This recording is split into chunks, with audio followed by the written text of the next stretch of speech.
In 2018's Dragon Quest XI Echoes of an Elusive Age, the player will pass through the snow-covered city of Sniffelheim on their quest to fulfill their destiny and defeat some sort of evil.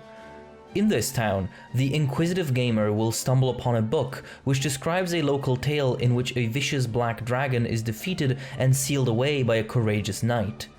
Later, as the player ventures into the snowy fields beyond the city, they come across the very same black serpent, still encased in his icy grave as the story told them.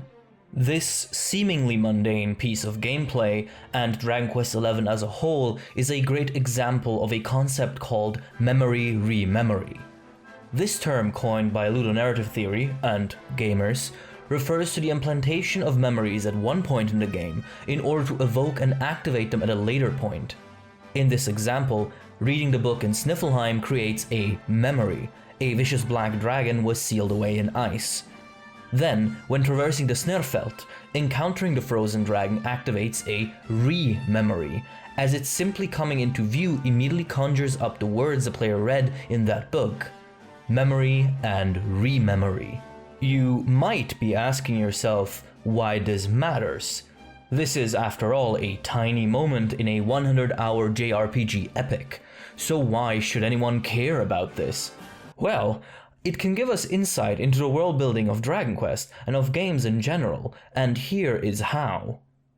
Memory and re-memory might sound convoluted in its technical terminology, but put simply, it's just the upholding and communication of cause and effect. A dragon being eternally sealed in ice would of course still be there, that's just how cause and effect work.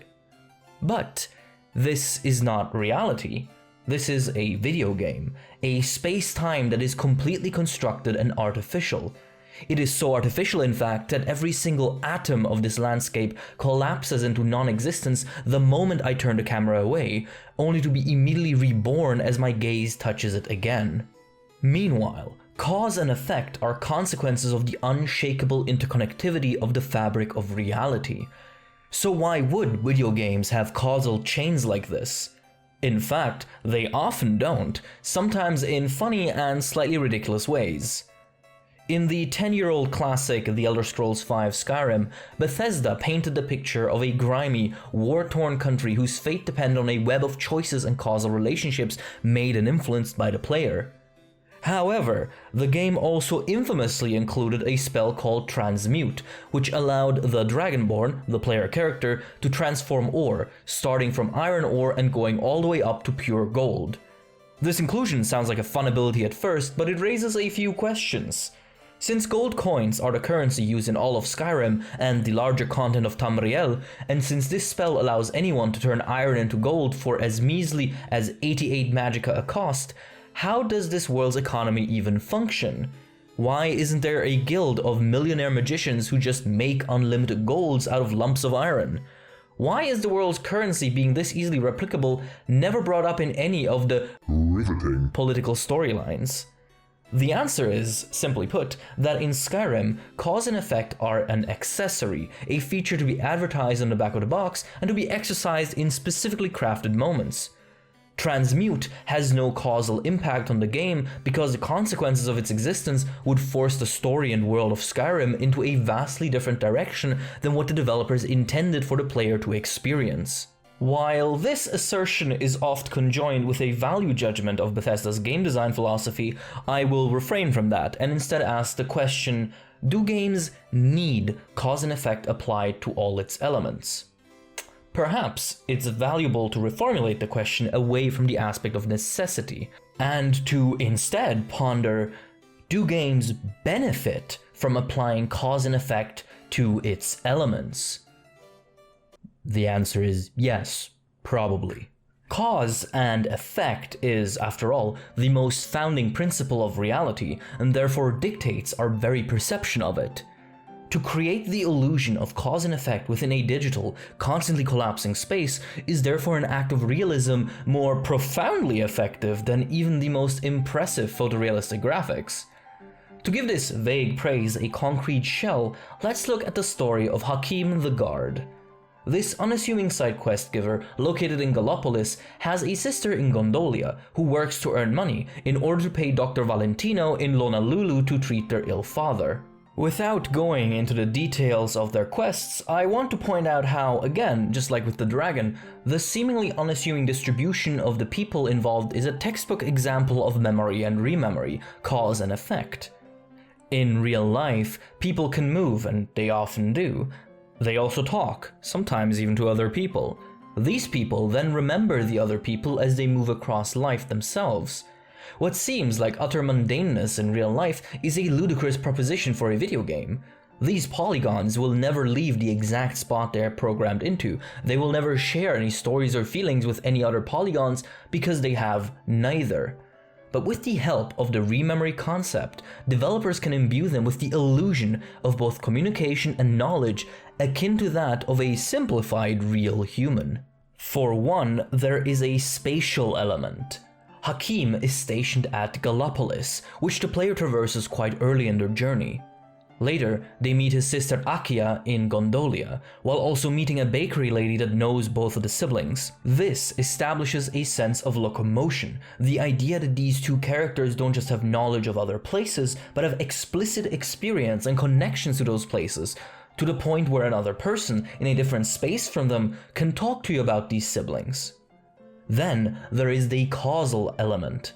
Hakim and Akia want to be close to each other as they care for another, but their need for money separates them into the places their professions lead them to. This need also forges a causal connection to Dr. Valentino in Lonalulu, the man they need the money for. Again, this is rememory in action. The first meeting with Hakim creates an initial memory, which is then invoked as a rememory upon meeting Akia, which itself is a new memory, which can then be invoked by the next NPCs as a rememory, and so on and so forth. Through this chain of rememories, Dragon Quest XI instills a sense of connectivity, causality, and consequence into its world-building. Hakim's story is only one of many examples where character A in place X will have knowledge and opinions on character B in place Y.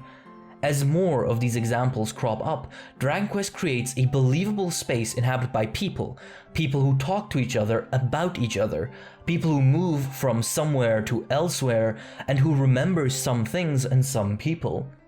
This weaves a tale of a world that has both time and space. The time and history for these people to live and travel and experience, and the space upon which those experiences are set. While one might find this revelation to be underwhelming, as this approach is to be found aplenty in all good video games, it is precisely because this approach is so common that it's worth pointing out. Any competent video game world will use the rememory trick to create this exact illusion, and we will fall for it every single time. Dragon Quest XI isn't the greatest example of this. It simply offers a clear, simple, and multifaceted buffet of various uses of rememory and its benefits, ready to be pretentiously and savoringly analyzed by yours truly. In essence, rememory is the greatest ludonarrative illusion any game is capable of, #not superlative, as it imbues an inherently fake world with the concept of causality, in itself a defining feature of reality. By use of this illusion, the game can immerse the player into itself, tricking them into accepting these separate polygons and textures as a cohesive and consistently existent world. Any reasonable person is always aware that the video game is, in fact, not real, but rememory convinces us to nevertheless unquestioningly perceive this world as having laws and connections similar to our own. In short, we get hoodwinked, bamboozled, and betrayed into having fun. Speaking of having fun, while we have extensively covered how rememory benefits the world building of Dragon Quest XI, world building, even in a video game, is not by itself a video game feature. No.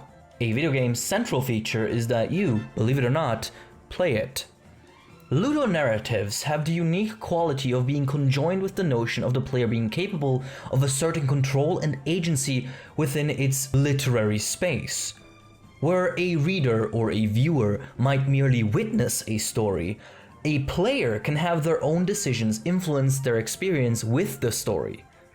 Decisions in gaming have modernly been understood as branching dialogue or moral choices of superlative nature, but broken down to the lowest level, the very act of playing any video game is a cluster of moment-to-moment decisions.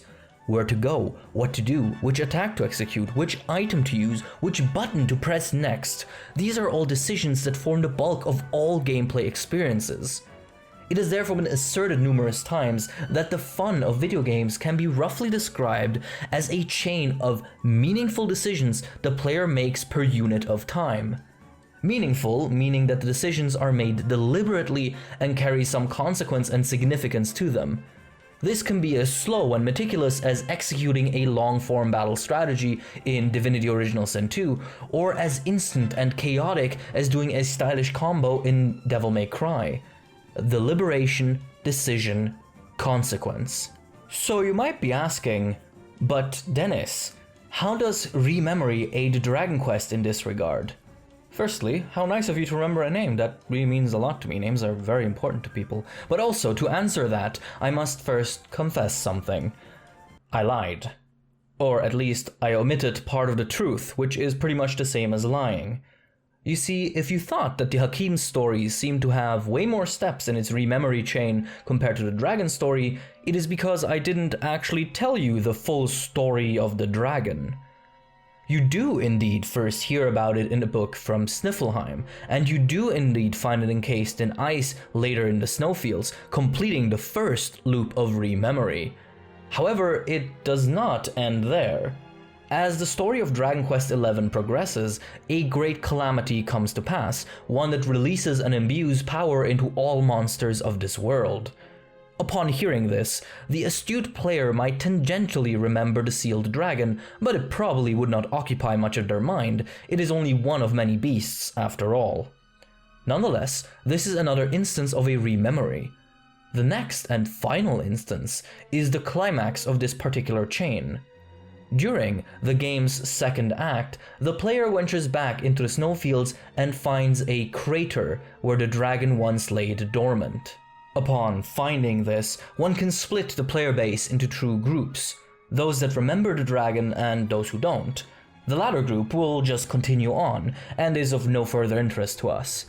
But those who remember the dragon, those are subjected to a rememory that not only reinforces the world-building aspects we already mentioned, but also creates a sense of tension and dread. If the dragon is gone, where is it? If the player gives themselves a moment, they will remember that the dragon used to, before its entrapment, terrorize these very snowfields, according to the book.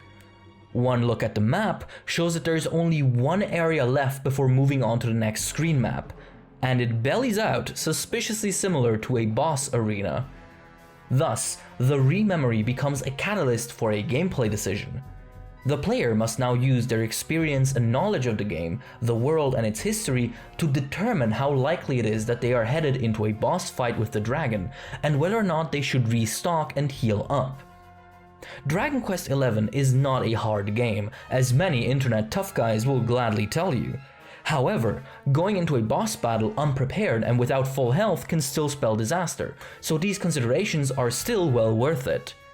Once the decisions are made, the player progresses and is indeed faced with the very same dragon they've been hearing about for a dozen or so hours, as the auroral serpent descends upon the party for a quick boss fight. If the skies above Sniffelheim are to once more dance with fire, then first I must feast. You shall have the honor of being the auroral serpent's sabber. Through this interaction, the rememory concept is used not just to enforce world building, but to establish, catalyze, and inform a gameplay decision within the player's mind. Moreover, it is a decision reserved only for those players attentive enough to both notice and remember the dragon's story. Thus, rememory can, and often is, a core element of how a game pushes the player to interact with its gameplay elements and the decisions associated with them.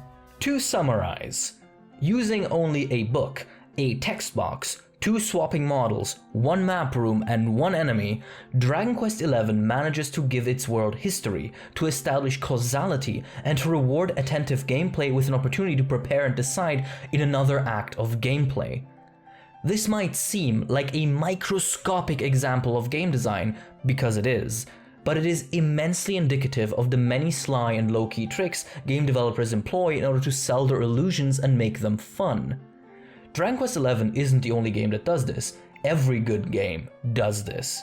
And exactly because of that, it's important for us to understand how it works, as it can lead to a deeper appreciation of even the minutest conventions of game design and the work that goes into it. In conclusion, I am sorry for spending 15 minutes talking about a one-time boss fight that isn't even very hard or important. I really was hoping this video wouldn't drag on. Hey! Thank you so much for watching. I know this was something very different from what I usually do, but you know, I've been kind of obsessed with Dragon Quest recently, so I felt like this was the time to start making a bit more gaming videos. I hope you enjoyed. On the screen, you're seeing all the lovely patrons that help me out all the time. I love them all so much, and a special thank you to Christian Finkbeiner, Fiction Ape, Victor Perez, Sini, Mr. Meander, and Zanji1.